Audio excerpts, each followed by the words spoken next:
Ce soir, nous célébrons le 140e anniversaire de la Maison Neff à travers 14 décennies de cuisine et de gastronomie européenne. Et chaque plat qui va être servi ce soir lie la cuisine à un pays particulier d'Europe. On va commencer par un cocktail qui s'appelle Box Fizz au romarin, qui est un cocktail qui a été créé dans l'entre-deux-guerres dans un bar londonien. Le cuisinier, M. Cirelli, va accompagner ça d'une terrine de pigeon sur un toast Melba. C'est inspiré d'une recette qui a été créée par un grand cuisinier français qui s'appelle Escoffier.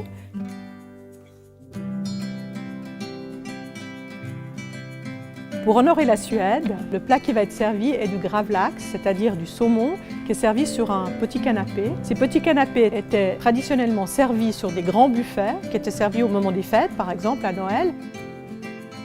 Le dernier petit amuse-gueule qui va être servi, c'est avec de l'endive comme base. Ça va être aussi en honneur d'une période, à partir de 1977, où va se transformer profondément la cuisine en Europe. On va transformer cette cuisine, l'alléger, tenir compte de la diététique, et c'est ce qu'on appelle la nouvelle cuisine. Alors le premier plat qui va être servi, c'est une poulpe accompagnée de scordalia, qui est une recette d'inspiration méditerranéenne, en particulier grecque, mais mélangée un peu aussi avec l'Espagne.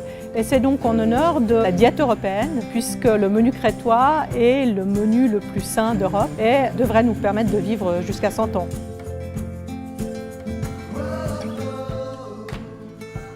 Les pickles illustrent la cuisine d'Europe centrale et orientale, dans laquelle on trouve beaucoup de conserves de légumes et de fruits qui permettent de conserver pendant la période hivernale les produits de son jardin. C'est un pain aux fruits, Hutzelbrot, qui permettait aux familles de conserver les fruits du verger pendant tout l'hiver, puisque c'est un pain assez dense qu'on peut conserver pendant la période hivernale.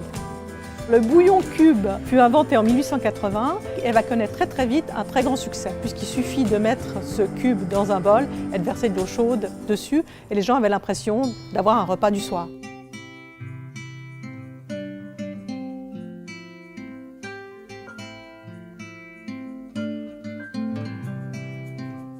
Alors la tourte Woolton, c'est une réinterprétation de la tourte britannique. Dans ce cas-là, elle contient que des légumes pour honorer quelqu'un qui s'appelait Woolton, qui était le ministre de l'Alimentation pendant la Deuxième Guerre mondiale en Grande-Bretagne. Un moment où la Grande-Bretagne avait un rationnement très strict, en particulier de la viande. Le bistecca à la Fiorentina permet d'honorer l'Italie et en particulier sa cuisine régionale. L'Italie est un pays de cuisine régionale très forte. On ne va pas dire qu'il y a une cuisine nationale italienne.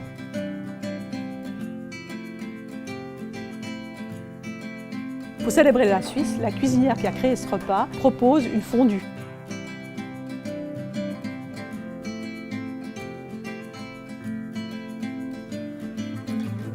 La fondue trouve son origine dans des pratiques d'alpage où les paysans mettaient simplement du fromage fondu sur des pommes de terre ou sur du pain.